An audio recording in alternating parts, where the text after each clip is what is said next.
ਬੰਦਾ हिके मोबाइल ते त्रै त्रै फाइबर चलेंदा होवे थकावट ते थींदी है। हुण रात दा कोई टाइम थींदा पे हिक दा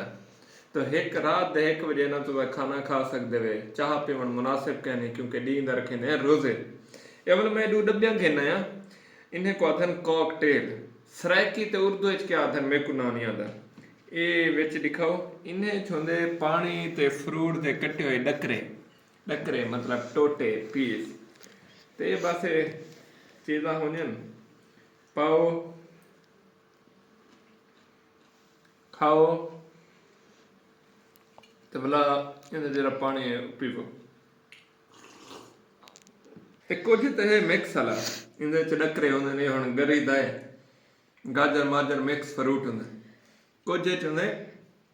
पाइनएप्पल उर्दू च पढ़दे अस अनानास उन्हें अच्छा होंदे हेल्दी होंदे ठंडा होंदे एनर्जी देंदे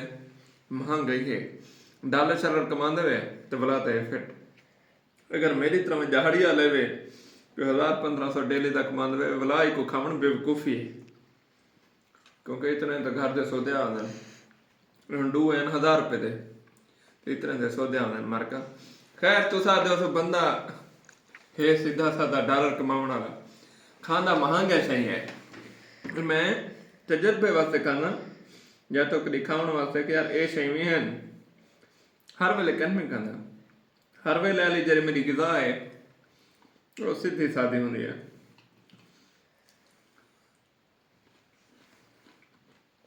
आप गल टेस्टी बहु है बंदे को रोज़ा ये हो रात का 1 डब्बी खावे अपनी चस है तुसा करा खादे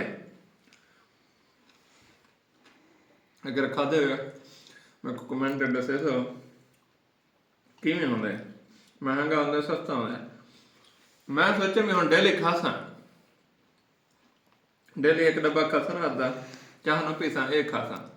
मैं कोई फ्लेवर का पता करने अगर तुहाडे ज़हन कोई चंगा फ्लेवर होवे मेरे को मेंशन करे सो मैं वाला वो कहना सा वो खासा देख सो खाली ऑनलाइन कमावन शमावन को छोड़ देने फेवर चलते पेन टीम काम करने बैठी है असा बस ये खाना हाँ यार है गल सुन के ना जेरे मार्का फ्री है ना कोई स्किल्स है ना अगो कम आसी सारे सराकी की मिसाल है कि वह बंदा भुख नहीं मरदा जिंदे हाथ च हुनर होवे पहले बंदे कुम्हार लुहार मिस्त्री ते हुण मतलब बनते digital marketer web designer graphic designer content writer तुसें कोई स्किल सीखी ना कम में आसी भुखे ना मरसो कम से कम